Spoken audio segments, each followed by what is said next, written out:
Deixa eu chegar para cá, assim. Hoje, lição 3 da nossa EBD, maravilhosa EBD. Tá gravando? Então já é. Hoje a terceira lição é sobre Trindade, tá? Então, Trindade Santa, a gente vai estar falando um pouquinho sobre isso. Porque, na verdade, na mensagem a gente até comentou um pouco sobre. Vocês sabem que a palavra Trindade não está na Bíblia, né? Vocês sabem disso, né? Aí o povo anti-Trindade quer ficar falando assim, tá vendo? Então por isso que não existe. Pô, pelo amor de Deus, nada a ver. Hoje em dia já está muito mais pacificada essa questão da Trindade, mas vocês sabem que já foi motivo de grandes discussões. Na verdade, houve concílios na história da igreja só para discutir, o concílio de Nicéia, por exemplo, só para discutir se tinha ou não Trindade, né? Mas a Trindade, a doutrina, e aí ele vai falar aqui sobre 1 e 3, né? A Santíssima Trindade, Pai, Filho e Espírito Santo. Vamos lá, como a nossa EBD ela é sempre bem participativa, alguém, por favor, aí comente qual é a função do Pai, algum outro comenta qual é a função do Filho, e algum outro comenta qual é a função do Espírito Santo. Não vale falar o que eu falei na mensagem. Então, cadê o microfone? Ô Augusto, leva o microfone aí para as pessoas falarem, que senão quem está na internet não sabe. Então, quem vai falar qual é a função do Pai? Crentes. Não vale o Alessandro, que sabe tudo dessa igreja. E aí? Vai, gente, pelo amor de Deus. Não, leva lá o microfone, filho, vai lá. Tem que justificar biblicamente, hein? Fala e justifica biblicamente. A função do Pai é Criador, está em Gênesis 1. E aí, vocês concordam, vocês discordam? O Pai é o Criador? Fala, gente. Mas só o Pai é Criador? Não, eu estou falando de função, sim, que os três são um, sim, eu estou falando assim, mas de função específica, porque Jesus vai dizer que no princípio era o Verbo, e o Verbo estava com Deus, e o Verbo era Deus, e todas as coisas foram feitas por intermédio dele. E aí? Tá bom, vamos caminhar. Função do Filho. Porque, por exemplo, o Pai não morreu por nós na cruz. Os três são um, mas o Pai não morreu por mim e por você. Quem morreu foi o Filho. Você não vale, Alessandro, calma. Vai, qual é a função do Filho? Fala, Henrique, vai, o Henrique quer falar. Estou falando aí, cara. Nosso Redentor, sim, autor e consumador da nossa fé. Sim. E o Espírito Santo? E aí? Consolador, ok, sim. Fala, Henrique, fala logo aí, você tá com o microfone aí. Consolador. Não, sim, ok, mas Intercessor. Então o Filho não intercede. Não, é verdade. Mas se o Espírito Santo é só consolador, então no Antigo Testamento não tinha consolo ou tinha, já era o Espírito Santo atuando? Vamos lá, a Trindade sempre atuou na história da humanidade, ou no Antigo Testamento nós tínhamos só o Pai, nos 33 anos de vida de Jesus só tinha o Filho, e agora só tem o Espírito Santo, ou sempre atuaram? Mas da mesma forma como atuam hoje? E aí, sim ou não? Não. Né? Assim, de modo muito... existe uma questão que, por exemplo, que a gente precisa entender quando fala assim, o Filho é gerado do Pai.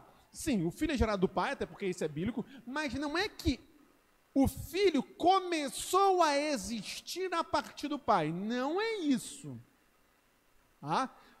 Pai, Filho e Espírito Santo são um, sempre existiram, eterno. O Filho ele não foi criado a partir do Pai, porque senão seriam dois deuses. Então, o Deus é um, tá? Deus é um só, ponto. Agora, na história da humanidade, nós vemos funções diferentes na Trindade. O Pai é aquele que escolhe quem vai ser salvo. Nós somos salvos, a gente leu isso hoje de manhã, né? Pela vontade do Pai. Mas o Pai não podia, e vocês sabem disso, simplesmente me salvar por pura vontade, porque isso seria injusto. Então ele o faz mediante a morte do Filho. Veja, quem morreu foi o Filho, não foi o Pai nem o Espírito Santo. Ok? O Pai escolhe quem vai ser salvo, através do sacrifício do Filho, mas não adiantaria acontecer isso se isso fosse uma coisa secreta e não chegasse até nós.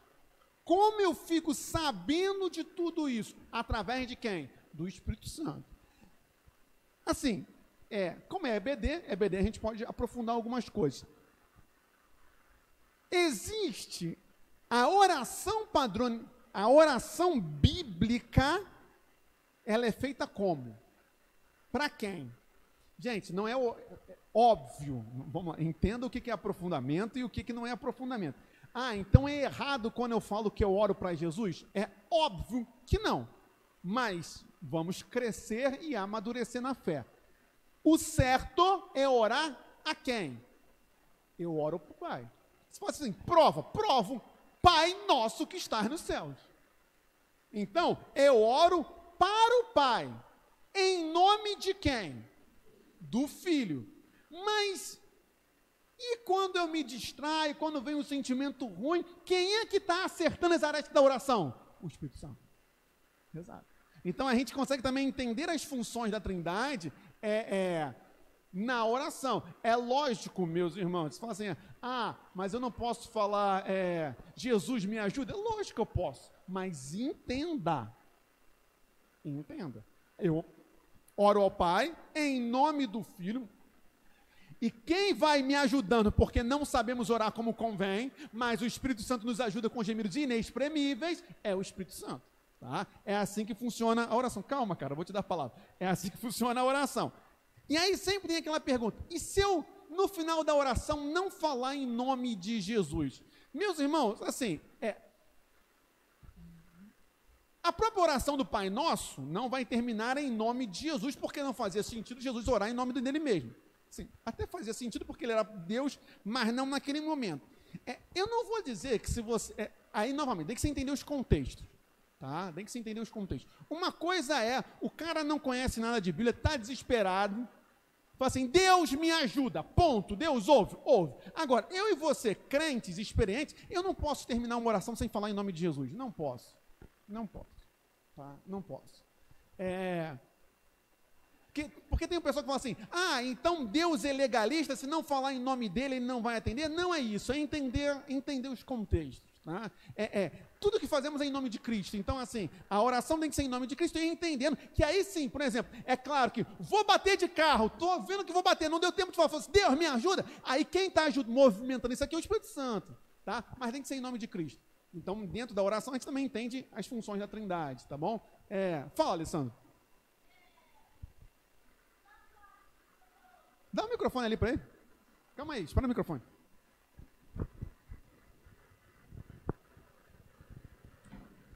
Na parte que você falou que Jesus não foi criado, sim. Mas e o anjo do Senhor? Então, o anjo do Senhor, ele é bom, né? Entendendo que isso é trovão? Tá, glória a Deus. Quando a gente vê lá, porque assim, qual é uma dificuldade que a gente tem com a expressão anjo do Senhor? Principalmente no grego, não existia letra maiúscula. Então, para a gente é fácil no português, quando você lê assim, anjo do Senhor com a letra maiúscula, você fala assim, esse aqui é Jesus. Só que no grego não tinha letra maiúscula, então a gente precisa entender pelo contexto a quem ele se refere. Se eu entender que o anjo do Senhor é uma referência a Jesus, quer seja no Antigo, quer seja no Novo Testamento, ainda assim ele não está sendo criado. Ele só está se manifestando como um ser físico e não como um ser espiritual. Então, criado ele não foi. Tá? A mesma, assim, mas a sarça ardente não foi criada? O ato físico da sarça estar ardendo sem ser queimada, tá bom, não existia antes, mas Deus que estava falando por meio da sarça sempre existiu. Tem sentido? Tá. Alguma questão, gente, aqui? Pode falar, meu primo. Leva lá o microfone lá, vai ficar magrinha. Não, é porque senão não sai na internet. Quem está gravando as aulas? Para dar função ao Pai, poder descrever a função de cada um, eu posso dizer que Deus é aquele que planejou, Jesus foi aquele que executou e o Espírito Santo é aquele que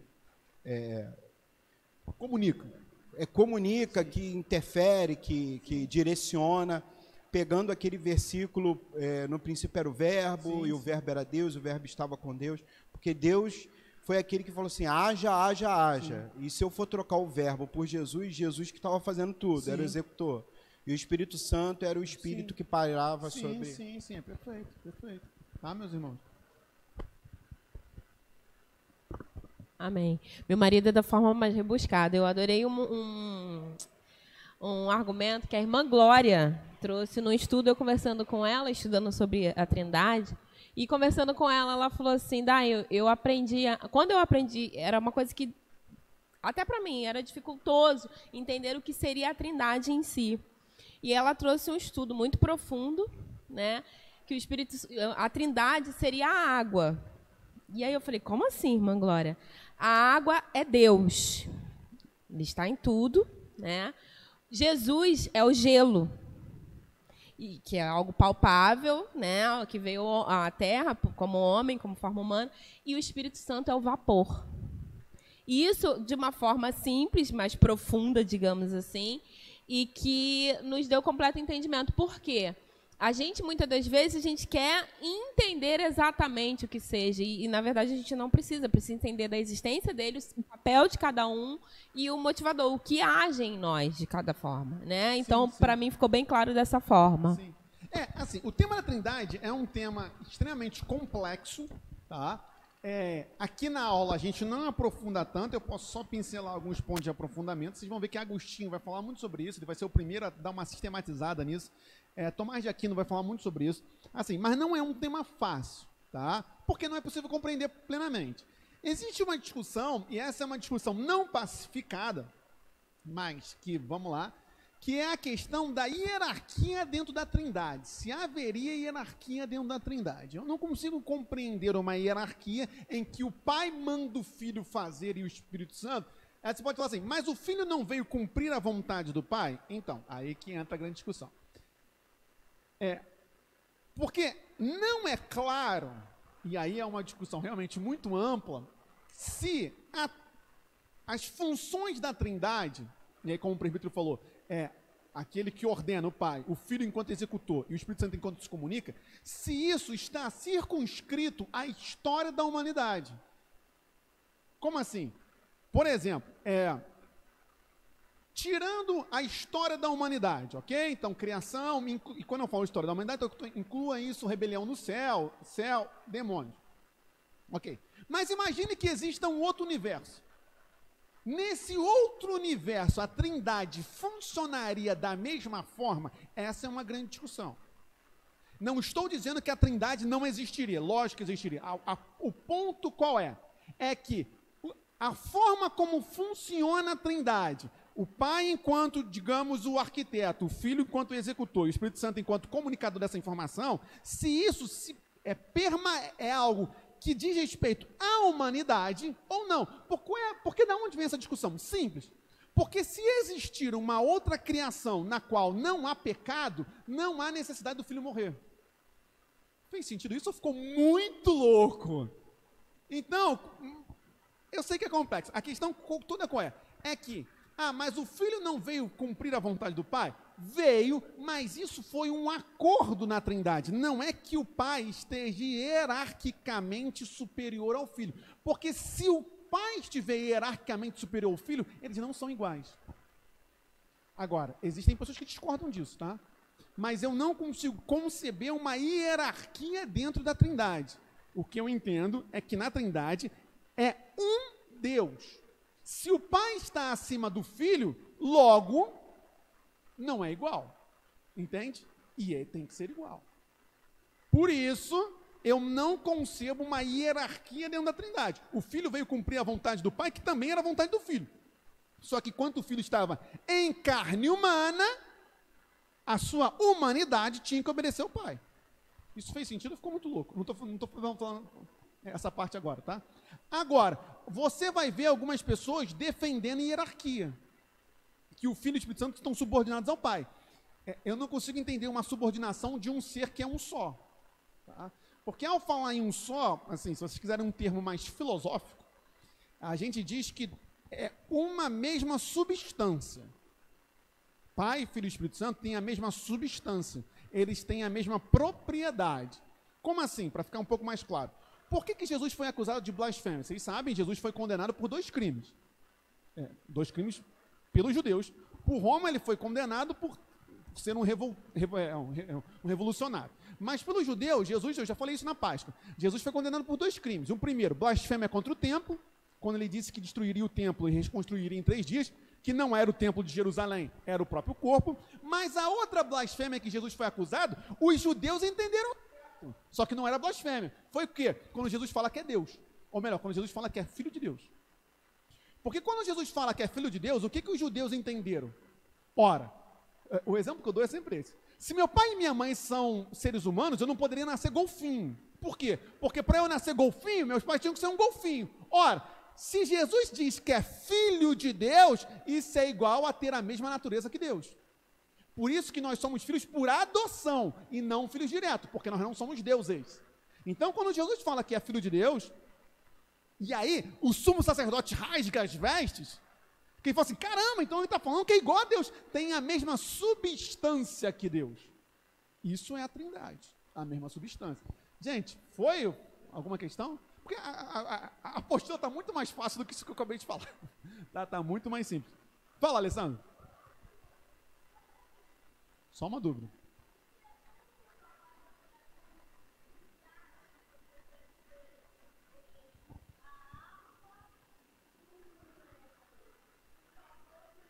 Tu está repetindo o que a diaconisa falou, né?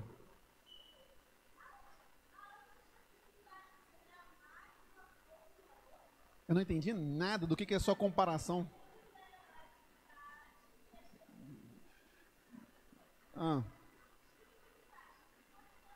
Não, foi muito longe agora, ficou muito doidão agora o que você falou. Calma aí, depois a gente vê isso. Eu ia falar alguma coisa. Que eu não lembro. Tá bom. Alguém quer perguntar alguma coisa? Sobre essa temática? Não? Em algum momento... leva lá o microfone. A diaconisa Daiane. A página vai ficar minimizada no meu cérebro e em algum momento vai carregar a informação, aí eu trago ela. Aproveitando a conversa que o Moisés estava tendo com a Beth, no momento em que Jesus está na cruz, né? Uhum. E que Jesus fala, né? Deus meu. Isso aí. Ele deixa de fazer parte da Trindade? Então, essa é uma discussão. Assim, a gente entende que o maior momento de dor, porque assim, entende-se, nós passamos por 2 níveis de separação para com Deus. Quais são esses 2 níveis? Primeiro nível de separação, da criatura para com o Criador. O mundo, quando o pecado entrou no mundo, a criação se separou do Criador. É o sentimento que qualquer pessoa tem. Você não precisa ser filho de Deus para ter esse sentimento. Então, o cara que está lá fora, ele está separado de Deus. Esse é o primeiro nível de separação. O segundo nível de separação, aí, é o que eu e você sentimos quando a gente peca.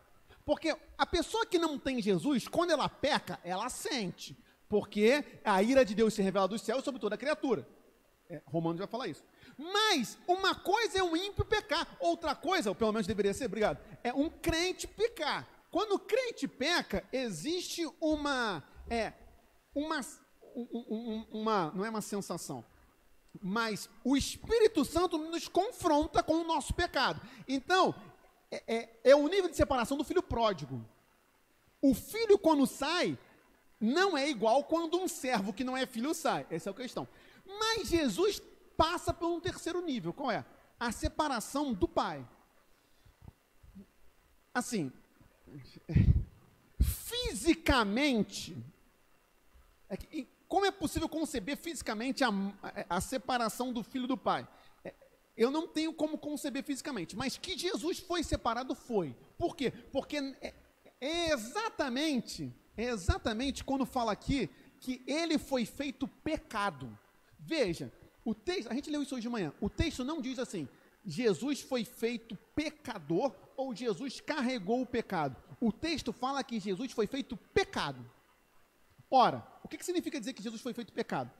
Que naquele momento, é óbvio, ele estava carregando o meu e o seu pecado. Não é que ele pecou, ele carregava o meu e o seu pecado. Mas por que diz que ele foi feito pecado? Diz com tanta ênfase isso. Porque naquele momento, no momento Deus meu, foi separado.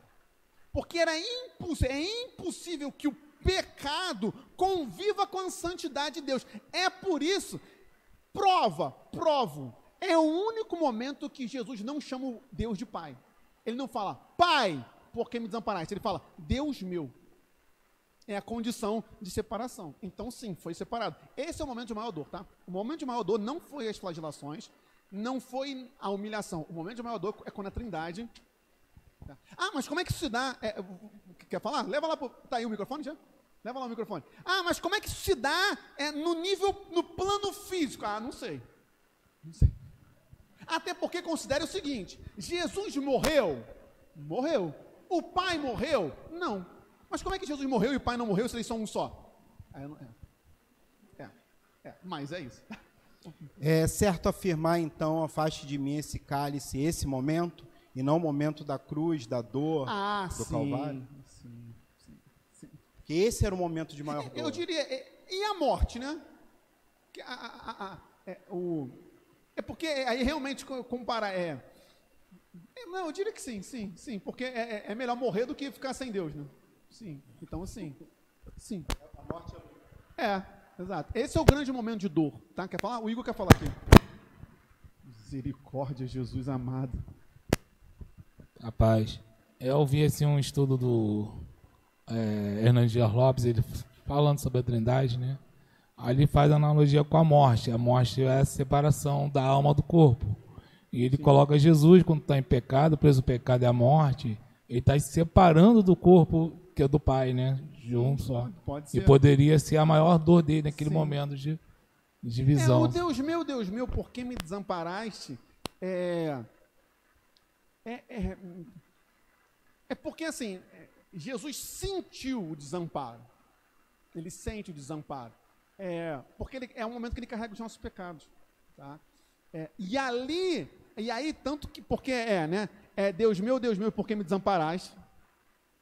Aí, vai vir, aí faltam ainda duas frases, que é, Pai, em tuas mãos entrego o meu espírito e está consumado. É isso. Por quê? Ele carregou o pecado, mas aí logo depois, você vê que algo fantástico, porque Deus meu, por que me desamparaste? E logo depois ele já chama o Pai de Pai novamente. Porque ali ele paga o preço da ira. Ponto. Acabou. Pagou, aí ele vai morrer. Mas logo depois reconecta. Tá? Sim. Eu não tenho como explicar, até porque eu não entendo. É tipo de coisa que eu falo assim, eu creio. Ah, mas explica. Não, creio, tá? Mas isso demonstra o tamanho da obra de Cristo, né, meus irmãos? E aí, isso também prova algo. Pegando isso tudo, qual é? A dor que Jesus passou na cruz não é a minha e a sua dor. Ele passou dor que eu nunca vou passar. A dor de Jesus na cruz é maior do que a minha e a sua dor. A gente precisa ter isso em mente, tá? Porque, gente, novamente, isso aqui é aprofundamento. Ah, então estou falando que está errado falar que Jesus carregou a minha dor na cruz? Claro que não. O que eu preciso ter em mente é o seguinte, Jesus carregou a minha dor? Carregou. Mas Jesus sofreu mais do que eu vou sofrer. Por quê? Porque a ira de Deus foi despejada sobre Jesus para não ser sobre mim. Então Jesus recebeu a ira de Deus que eu não vou receber, porque se eu fosse receber eu tinha que ir para o inferno. Então entenda que Jesus sofreu mais do que eu vou sofrer pelo meu pecado. Por isso, meus irmãos, que é inconcebível qualquer tipo de sentimento de revolta para com Deus. Eu não posso me revoltar com Deus. E aí, novamente, isso eu estou falando aqui para... eu estava falando com o pastor, deixa eu fazer um parênteses aqui. Eu falei que o pastor Daniel estava me perguntando, como é que está a EBD lá em Madureira? Eu falei, pastor, está indo muito bem. Ele falou, quantas pessoas participam da EBD? Eu falei, pastor, a EBD é uma continuação do culto, e glória a Deus por isso, né? Mas qual é a questão? Eu entendo, mas não concordo com a pessoa que fala assim, onde está Deus quando uma criança morre? Por exemplo, você deve ter visto a criança que morreu no que foi esquecida na van. Vocês viram isso? Que desgraça, misericórdia.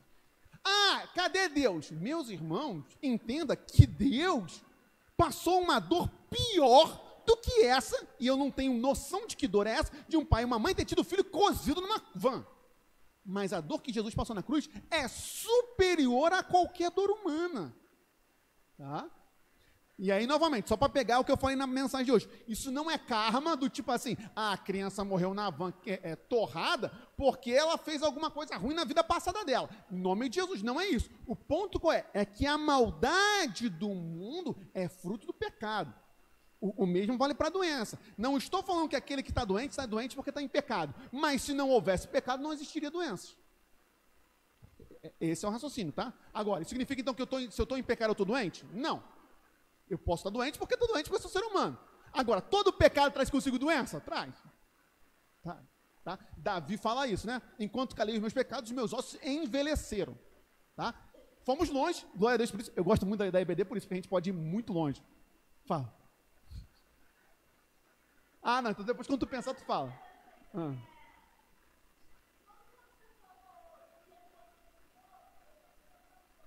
Fale.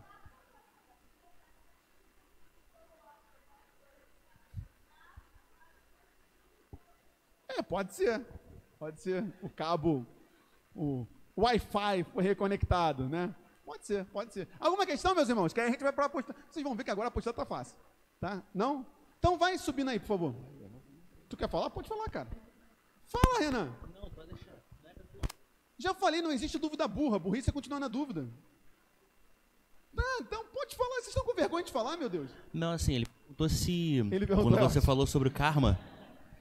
Quando você falou sobre karma, sim, ele perguntou se o karma está associado à lei do retorno. Sim. Tu estava hoje de manhã na mensagem? Tá, exatamente. A karma é o conceito budista, espírita, sobre a lei do retorno, sim.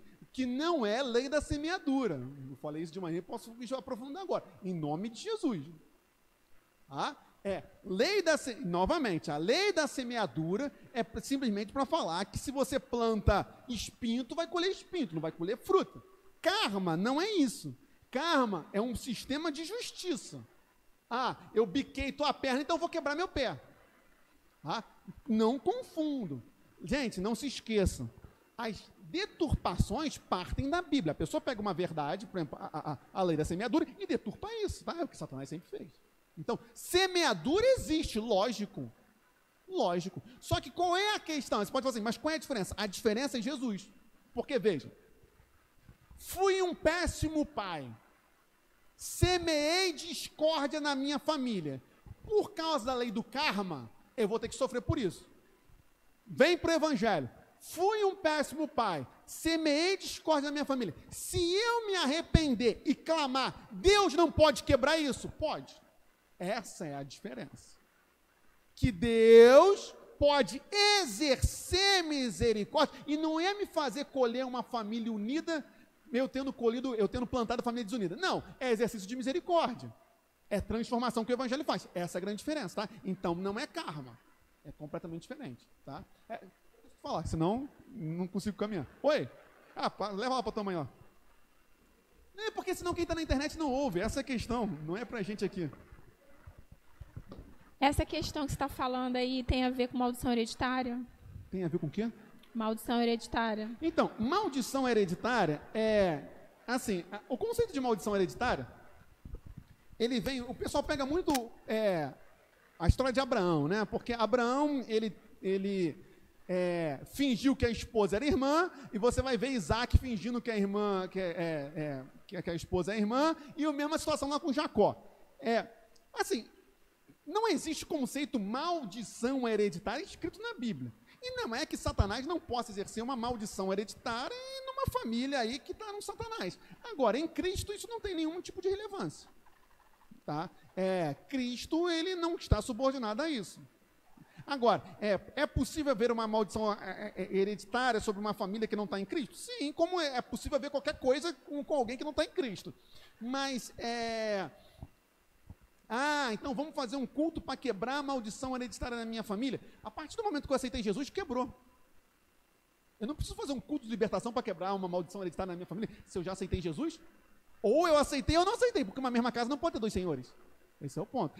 Não, mas e com relação aos meus filhos? Aí meus filhos vão ter que aceitar Cristo. Mas eu estava até vendo um vídeo de uma pessoa que falou isso, que ela foi consagrada a uma... Eu ia te falar o nome da entidade, só que eu não sei se eu posso ser processado por isso, então não vou falar. Foi consagrada a uma entidade de uma religião aí e tal. E aí ela sofreu por isso, sim. Por exemplo, quando a gente apresenta... Por que a gente... Vamos lá, né? Bom, é porque tá vendo como uma coisa aqui é um novelo que vai puxando, olha só, imagina essa cena agora, novelo sendo desenrolar, né? Vamos lá. Por que a gente apresenta crianças na igreja? A gente vai voltar para a Trindade. Bem, primeiro, porque Jesus foi apresentado no templo. Então a gente segue o exemplo bíblico. Segundo, porque a gente fala apresentação / consagração, né? Quando eu apresento a criança, na verdade a consagração, porque a gente até fala isso, né? O Deus já conhece a criança. Ao consagrar a Deus, essa criança vai ter que seguir, vai ter que fazer a escolha dela. Se um pai consagra o seu filho a uma entidade qualquer que seja, isso vai ter consequência? Vai. Mas no dia que a pessoa aceitar Jesus, acabou. Acabou. Assim. Tá? Assim espiritualmente. Eu não estou falando que o processo de libertação seja instantâneo, porque existe uma batalha espiritual. Tá? Então, assim, nem sempre o processo de libertação a nível de hábitos e total é instantâneo. Agora, a nível de possessão aí vai. Mas e a pessoa que já se converteu e é possessa? Aí, gente, isso é um assunto muito complexo que não dá para falar agora. Mas, se eu tiver que dar uma resposta de pronto, qual é? É impossível, biblicamente falando, que um filho de Deus seja possuído. Mas então a pessoa ainda não aceitou? Mas a pessoa já não estava na igreja? Aí é um outro assunto. Mas não dá para falar agora. Mas é impossível. Impossível, porque não é possível que haja 2 senhores na mesma casa, tá? Respondi a sua pergunta? A gente foi embora. Alguma questão? Pode falar, gente. Pode puxar. Mirielle, quer falar? Cara, eu acho mais fácil tu ficar sentado ali pelo meio do que tu voltar para cá. Mas tu que sabe. Ele quer passar na Mais belo que entre milhares, né? É igual o Ricardo hoje. O Ricardo levanta para ir no banheiro, em vez dele cruzar aqui, ele vai andando em direção à câmera e cruza. Eu falo, Senhor, tem misericórdia, né? Mas glórias a Deus, amém. É isso aí, eu amo vocês. Fala aí, Mirelle. É sobre essa questão do Espírito Santo, Sim. né? Que estava falando antes. Até naquele livro no Discipulado, estava falando que antes os discípulos tinham a presença de Deus em forma humana, né? Por meio de Cristo. Só que após a morte dele e tal, a presença de Deus se tornou o Espírito Santo. Sim. Então a gente pode entender, né? O Espírito Santo além como o guia, orientador, também como a presença de Deus em nós, né? Sim, sim. Especificamente com esse exemplo que você deu, esse é um dos argumentos que a gente usa para o batismo com o Espírito Santo. Porque assim, por exemplo, de forma geral, a igreja presbiteriana vai dizer que você é batizado com... Eles não usam o termo batismo, vai falar o revestimento de poder, acontece no momento da conversão, uma vez que você é convencido pelo Espírito Santo do pecado, da justiça e do juízo. A questão qual é? É que quando você pega o exemplo apostólico da igreja primitiva, acontece em 2 momentos. Você tem o batismo com o Espírito Santo clássico, que a gente entende como pentecostal, no Pentecostes, mas eles já tinham o Espírito Santo, já porque Jesus já tinha soprado sobre eles. Alguns vão defender o seguinte, que não era possível eles terem sido batizados com o Espírito Santo antes, porque Jesus estava na terra, e era necessário que ele subisse, para que então o outro Consolador fosse enviado, o Paracletos, o Espírito Santo. Faz sentido. Contudo, eu não posso negar que, biblicamente falando, o batismo com o Espírito Santo é um momento separado da conversão. Só que isso, porque Jesus soprou o Espírito neles e depois teve o Pentecostes. Então são coisas separadas. Eu me torno a habitação do Espírito Santo e o Espírito Santo está me ajudando no momento da conversão, porque se não for ele, eu não sou convertido, mas eu não sou batizado naquele momento. Pegando o exemplo do Pentecostes. Aí vem sempre aquela pergunta, então é possível alguém ser crente verdadeiro, morrer sem ser batizado com o Espírito Santo? Teoricamente sim. Teoricamente sim. E aí a pessoa, na verdade, não foi revestida de poder. Não tem o revestimento de poder. O que isso significa na prática? Aí é toda uma questão também bem mais ampla que essa. Tá? Mas só porque eu peguei a sua questão e dou uma extrapolada. Tá? Fez sentido o que eu falei? Alguém mais? Depois tu fala, cara. Alguém mais quer falar, gente? Pode falar, tá? Aqui é quase um tira-dúvidas gerais, né? É bom que a gente... Isso aí é maravilhoso. Pode falar, vai falando aí. Não sei nem que horas são, não. Eu queria só que tu repetisse essa parte aí. Quando a pessoa se converte... Ela tem Espírito Santo. Ela é moradia do Espírito Santo. Sim, mas não significa que ela vai ser salva. Não, ela está salva. Não significa que ela foi batizada com o Espírito Santo. São coisas... Sim. Sim. O mesmo vale para o batismo. O mesmo vale para o batismo. Se a pessoa foi... qual é o exemplo disso tudo? O exemplo disso tudo, gente, mais clássico é o ladrão na cruz. O ladrão na cruz não passou pelo Pentecostes, não passou pelas águas. E foi salvo. Hoje mesmo estarás comigo no paraíso. Ponto. Então, salvação é o quê? Conversão. Ponto. Aconteceu. Mas e a pessoa que não foi batizada? A questão qual é? Se eu tenho a oportunidade de ser batizado, não sou, eu estou em desobediência. Teoricamente, eu estou em pecado. Não estou dizendo que a pessoa vai para o inferno por isso, mas é uma questão. E o batismo com o Espírito Santo entra muito mais na questão de poder. É uma questão de poder e autoridade espiritual, que não é dada a todos. Mas então, por que não é dada a todos? Porque a pessoa não busca. Não busca. Porque o desejo de Deus é que seja dado. E aí vem uma grande questão. É possível manifestar dons sem ter sido batizado com o Espírito Santo? Essa é uma questão bem discutível. Se o dom, ele só vem para aquele que foi batizado, estou falando dom de verdade, tá, gente? Eu não estou falando das coisas que aparecem aí por aí, que não é dom. Esse papo de fulano me ligou, estava falando em línguas quando eu atendi o telefone, isso não é dom. Isso é qualquer outra coisa, tá? Não é dom. Faz qualquer tipo de sentido isso. Legal. O dom verdadeiro poderia incidir numa pessoa que não foi batizada com o Espírito Santo? Aí depende do que você entende como dom. Né? Se eu entender que dom é um presente de Deus para uma ação específica, eu diria que sim, porque Balaão era profeta e não tinha o Espírito Santo. Se eu entender dom como sinônimo de unção, que é até uma das perguntas que foi posta ali, unção não. Unção não. Unção não. Aí é uma questão bem delicada e polêmica. Tá? Sim. Mas é possível você ser batizado com o Espírito Santo no momento da conversão. Agora, o exemplo bíblico não é esse. Só que aí que tá. Aí as pessoas vão dizer o seguinte, que não é o exemplo bíblico porque não podia ser. Não podia ser porque Jesus ainda estava em terra. Então você não podia ter o batismo com o Espírito Santo. Legal. Só que ainda assim não é sustentável esse argumento. Por quê? Porque quando você for ver na igreja primitiva, você vai ver o quê? Os apóstolos estendendo as mãos e eles recebendo o Espírito Santo. Só que já eram convertidos, já eram discípulos. Então o exemplo continua depois. E aí realmente os apóstolos tinham um poder que nós não temos. O apóstolo tinha o poder de... Não é o apóstolo batizava no Espírito Santo, mas o apóstolo tinha autoridade para fazer com que o Espírito Santo batizasse a pessoa.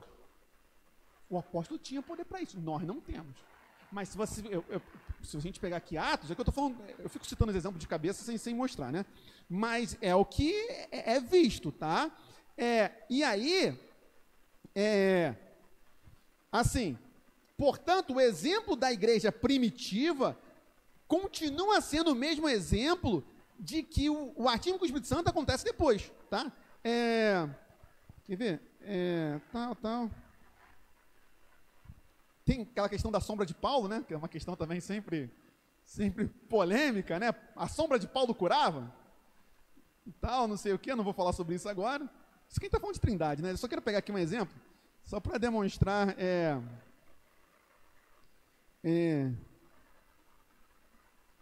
Aqui, ó. Atos 10. Enquanto Pedro falava essas palavras, o Espírito Santo caiu sobre todos os que ouviam a mensagem. E os fiéis que eram da circuncisão, que tinham vindo com Pedro, admiraram-se, porque também sobre os gentios foi derramado o dom do Espírito Santo. Esse dom do Espírito Santo aqui é qual? É o batismo. E aí veja que já tinha fiéis antes, então já tinha gente convertida que não tinha sido batizada com o Espírito Santo, mostrando que o padrão da igreja primitiva é separado. Aí, tanto que ele vai falar aqui, ó,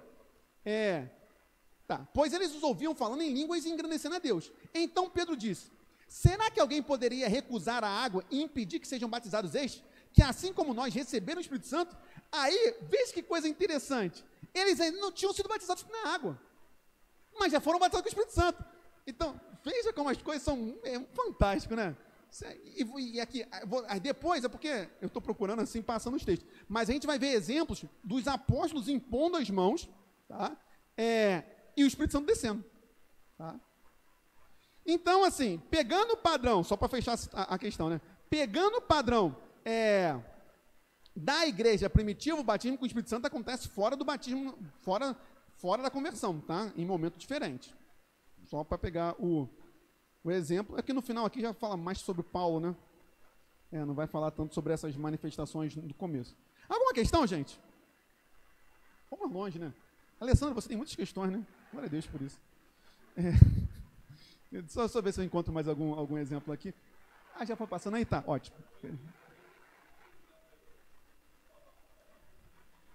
Uhum. Não. Mas eles já criam. Na verdade, aí o que acontece, essa inversão, foi só para mostrar que os gentios também poderiam ser batizados na água. Porque eles queriam dizer, no começo, você sabe que no começo teve toda uma discussão, né? Não, o gentio não pode ser batizado. Aí, isso aí era para mostrar que se o Espírito Santo atua também no gentio, que somos nós também podemos ser batizados nas águas e fazer parte da igreja. Não preciso ser judeu para fazer parte da igreja. É isso, tá?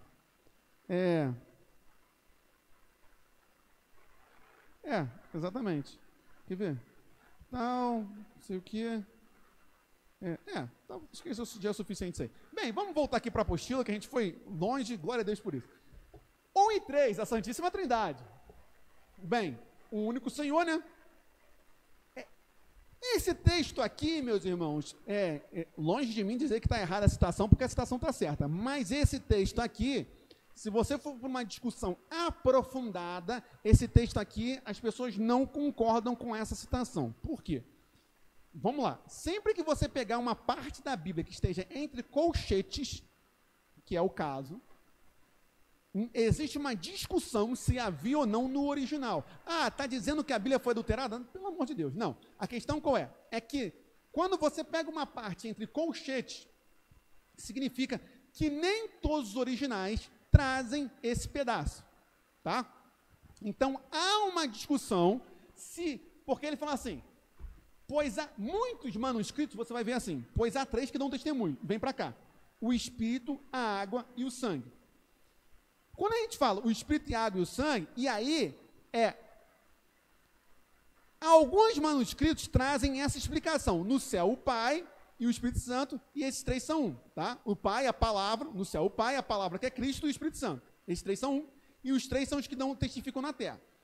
Só que, novamente, se você for fazer uma discussão com alguém, eu estou falando isso por quê? Porque se for discutir com um judeu, ele vai falar assim, não, mas essa parte aqui não está no original. Então, realmente, alguns vão defender que essa parte não está no original. Agora, aí é uma discussão muito longa que não se aplica a nós aqui, tá? Eu só estou dizendo isso só para atitude de conhecimento. Pode passar, por favor. Passar é subir, né? Calma aí, calma. Volta um pouquinho. Calma. Aí, tá bom? Sim, valeu. Bem, a doutrina da Trindade é um dos mistérios, né, da religião. E aí, como é que a gente expressa? Há um só Deus, o Deus vivo e verdadeiro, que subsiste em 3 pessoas. O Deus Pai, o Deus Filho e o Deus Espírito Santo. Por que a gente fala 3 pessoas? Porque a gente entende que são personalidades distintas. Tá? Por isso que a gente fala 3 pessoas. Tá? Agora, pelo amor de Deus, meus irmãos, tira da imagem, olha só, ato falho. Tira da cabeça aquela imagem do tipo, o pai é aquele cara severo que quer mandar um raio, o filho fica lá, não, pai, qual é? Tem até uma peça que é extremamente herege, que não pode ser, que não deve ser feita, que demonstra isso. Isso está errado, isso é um absurdo, porque o pai é o amor, tá? Ponto número 1. Segundo ponto, só em cima disso, a gente nunca representa o pai, tá? Então, se vocês repararem, nas peças que a gente faz, a gente nunca representa o pai. Mas eu já vi peça que tinha representação do pai. Eu não faço. Por quê? Mas eu posso representar Jesus? Meus irmãos, a questão qual é?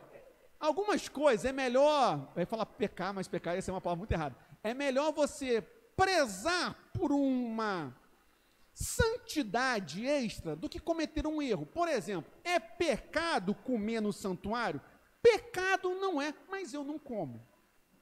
Então, assim, é pecado representar o Pai? Meus irmãos, tenha em mente que era proibido falar o nome de Deus.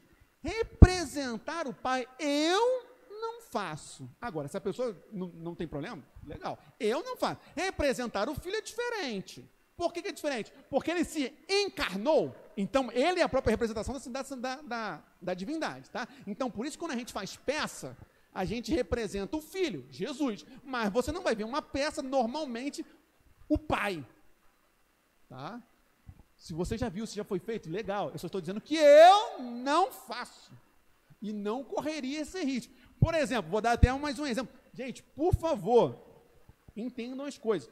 Lá em casa, geralmente no Natal, a gente monta presépio. Só que a manjedoura não tem boneco. Não estou falando que se na sua casa tiver boneco, está pecado. Oi, pode falar. Então, eu não vi, mas eu sei. A cabana, ou então até aquele filme do Moisés que teve, que Deus, que o pai é uma criancinha na sarça ardente. Eu jamais faria isso. Aquele que teve, não sei o que, teve um filme de Moisés, mas que quando faz a abertura do mar, só simplesmente seca a água. Representa Deus como uma mulher, né? Assim, eu jamais faria isso. Eu jamais. Nem pelo fato da mulher em si, mas porque eu não representaria o pai. A gente não, por exemplo, veja como uma... Henrique, a loucura faz sentido, olha só. Quer ver? Uma questão que sempre fazem é a seguinte, vocês vão entender aonde eu quero chegar. Como é que eu sei que a pessoa que saiu da igreja é filho pródigo ou ovelha perdida? Que é a grande discussão, né? O filho pródigo, o pai não vai atrás. A ovelha perdida, o pastor vai atrás. Como é que eu sei? A pergunta está errada. A questão não é essa. A questão qual é? Eu posso me colocar no lugar do pai ou eu posso me colocar no lugar do pastor? Eu não sou o pai. Eu nunca vou ser o pai. Logo, eu tenho que tratar todos como o quê? Ovelha perdida. Então, eu tenho obrigação de ir atrás de todos. Eu não posso partir do pressuposto que eu sou o pai e que aquele que saiu é filho pródigo. Agora, pastor, sim. Por quê? Porque temos o ministério do pastoreio. Esse é o ponto. Por isso que a função da igreja é ir atrás de todos.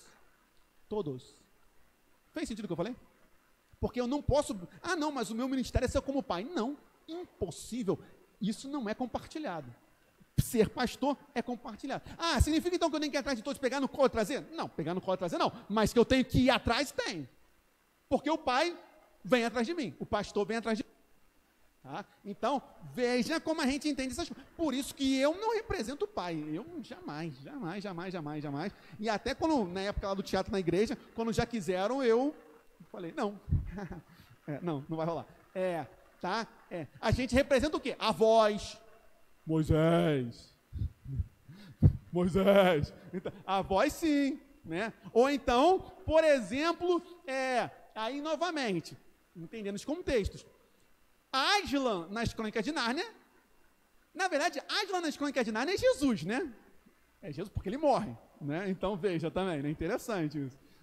Não, é o pai, é Jesus. Eu ia falar um negócio, mas aí, como a mente pensou antes, então fez sentido o que eu falei, tá? Vocês já viram Crônica de Nárnia? É maravilhoso. Aí vem aquela pergunta de sempre, por que a gente nunca fez Crônica de Nárnia na igreja? Respondo, porque como é que eu vou fazer o leão na igreja? Entendeu? Só se eu fizer aquele leão do... A gente só nunca fez as Crônicas de Nárnia porque a gente não tem tecnologia para fazer o leão. Tá? Isso aí. Tá. Sei que ninguém perguntou isso, mas eu falei. Quer falar? Não? Tá aqui. É que eu não sei de quem é o braço levantado aí, que era muito branco. Tá bom. Então, vamos lá. Tá, passa aí. Sobe aí. Calma aí. Não. Quantas pessoas há na divindade? Uma em três, três em um, né? Vamos lá. Aqui mais uma demonstração da trindade, né? A graça do Senhor Jesus.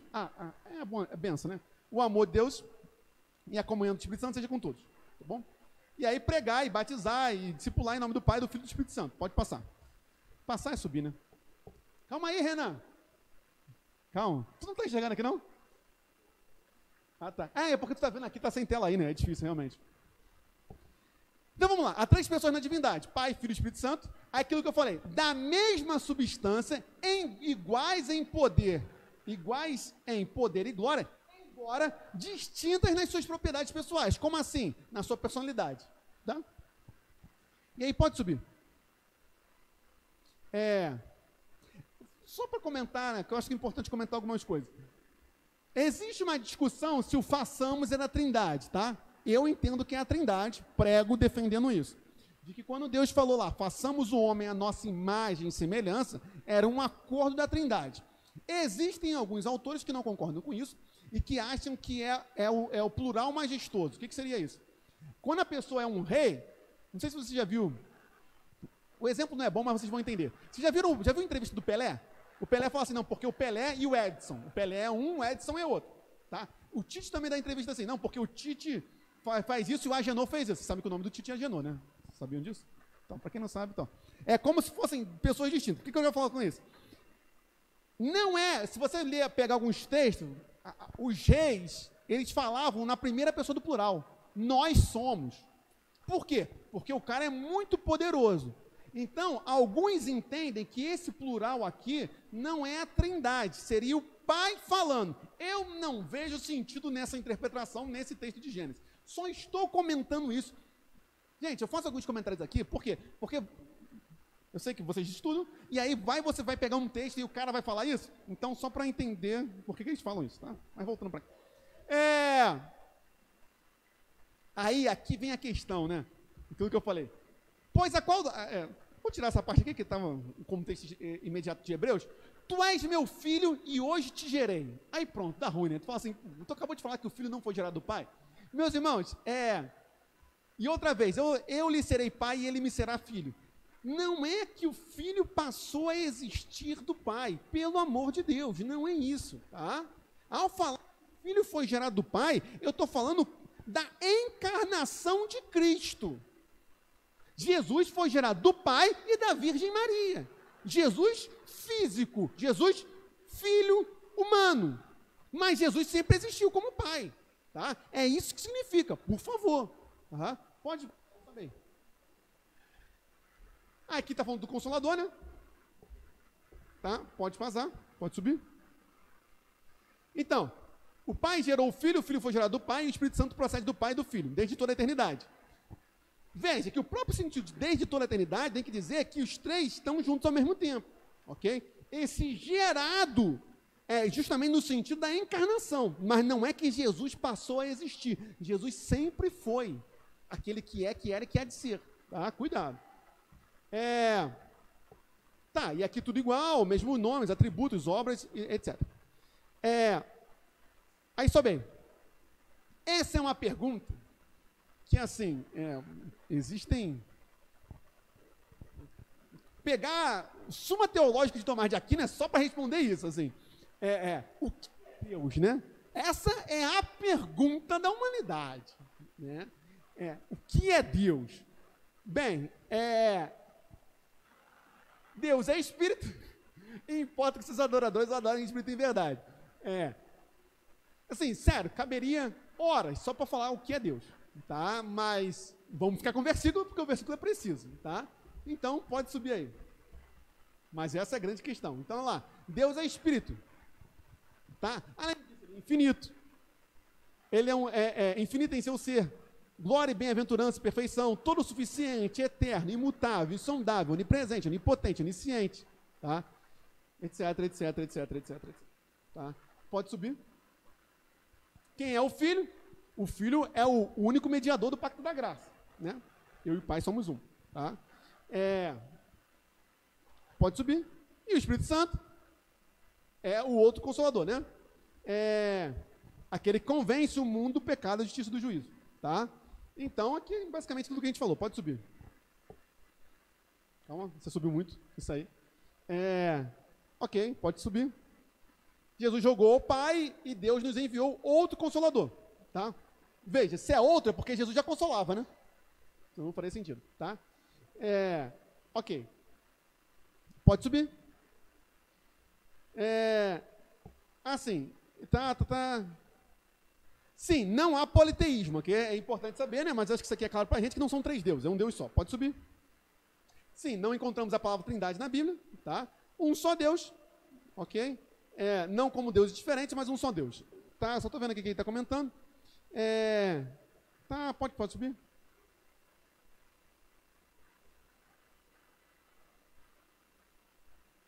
Usando a força, tipo meio Jedi, assim, sabe? Isso aí. Tá, pode subir mais um pouquinho, assim? Você veja que essa aqui é a versão original, né? Tem até as correções aqui, né? Mas foi a versão que eu recebi, tá? Tá. Ok. Aqui, sobe mais um pouquinho. Aquilo basicamente que a gente falou, né?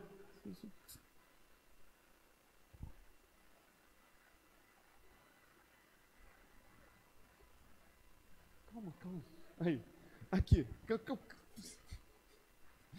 O Pai, enquanto Criador de todas as coisas, junto com o Filho, mas não está errado.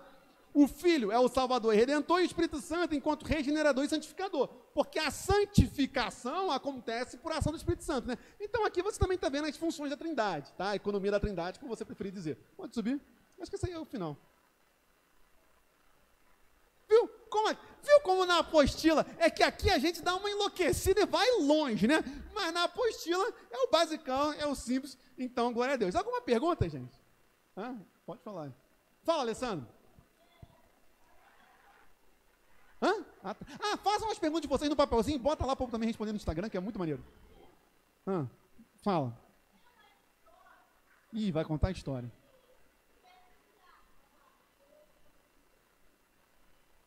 Qual a história do karma que tu quer que eu explique? Eu posso explicar isso depois, sem ser aqui com todo mundo? Depois eu te explico, senão eu vou segurar todo mundo. Não, mas faz a segunda pergunta.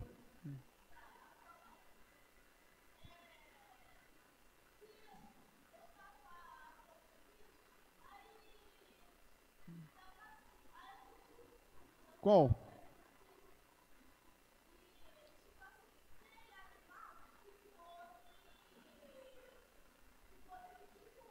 Isso tem a ver com a Trindade?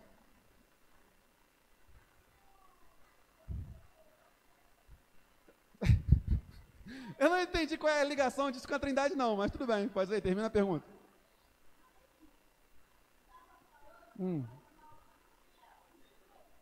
Sim, urubu come bicho morto.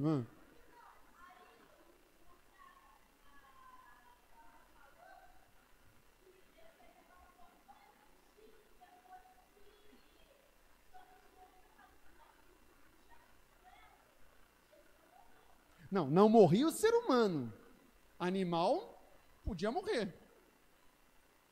Se não morresse animal no Jardim do Éden, a onça ia comer o quê? O leão ia comer o quê? Palmito? Coco? Então tinha. Por isso que animal não tem alma. O animal não morre por conta do pecado. O animal morre por conta da cadeia alimentar. Então o ser humano não morria. Tá? Mas não faz sentido falar, senão...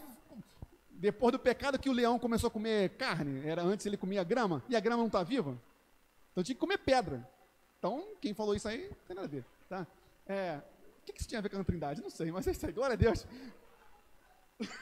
Tá, alguma questão? Irmãos, irmãs, perguntas? Não? Vamos todo mundo tomar a casa do Renan. Bem, vamos orar. Senhor, muito obrigado por esse dia, muito obrigado por mais uma aula, Senhor, você conosco. Glorificado e exaltado seja o teu nome, Deus. Tem misericórdia de nós, nos abençoe agora no culto na casa do Renan. Essa é a nossa oração, em nome de Jesus. Amém. Vamos todos, em nome de Jesus. Faça suas perguntas, bota aqui no cesto, tá? Faz suas perguntas, bota no cesto. Pode, mas fica mais legal ler aqui.